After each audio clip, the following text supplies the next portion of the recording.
I would say don't be concerned. Every kid, or most kids, we say, go through a silent period at first. Some lasting longer than others. There's also a pre-production stage where they're still absorbing comprehensible input in terms of listening and total physical response.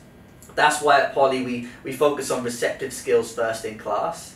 And if they are silent or only producing a few words, doesn't mean they're not learning. They're likely still to understand a lot, just not be able to produce it yet.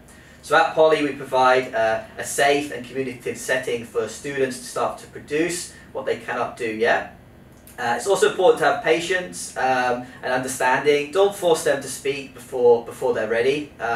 They need time to hear others speak, digest what they hear, and also to observe their classmates' interactions with each other. I think parents shouldn't blame themselves in that circumstance. So this is likely a result of what we call L1 interference, and that's the impact that the first language, so Vietnamese in this case, has on the learning of the second language.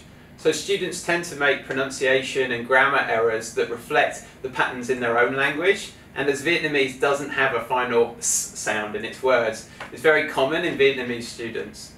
We can overcome this by techniques like having a snake in the corner of a whiteboard to remind students to make that sound, giving good error correction, and most of all exposing students to good models over time.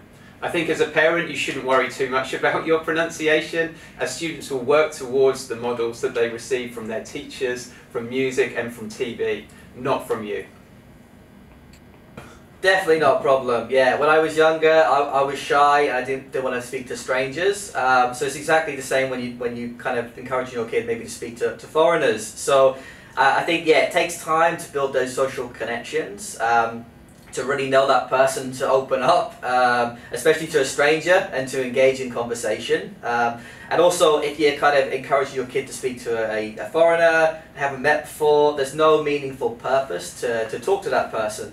So it seems forced. So I would say let it happen in a familiar environment, safe environment with friends and family, where it's more comfortable, less pressure, and they can kind of open up about their English a little bit more. So yeah, it's really important to not put them on the spot, and confidence develops as you get older as well. So they might not be too confident now, but as they get older, the more practice they get, that confidence will be there. Many parents share this concern, but I certainly always believe that any practice is better than no practice at all. Children won't copy parents' errors, so I think that chance to review English, to do homework together and to consolidate their learning can be very valuable. If parents aren't confident themselves, then one little trick is to ask the student to be the teacher. So open up the books and ask them to teach you what they've learned. Children also often feel a little strange, I think, talking to parents in their second language. So it may be helpful to overcome that by setting up a scheduled 15 minutes for a kind of English time, and challenge each other to use English only throughout that time, and maybe have some kind of reward if you succeed. I think that can be very motivating for children and helps give valuable practice outside of class time.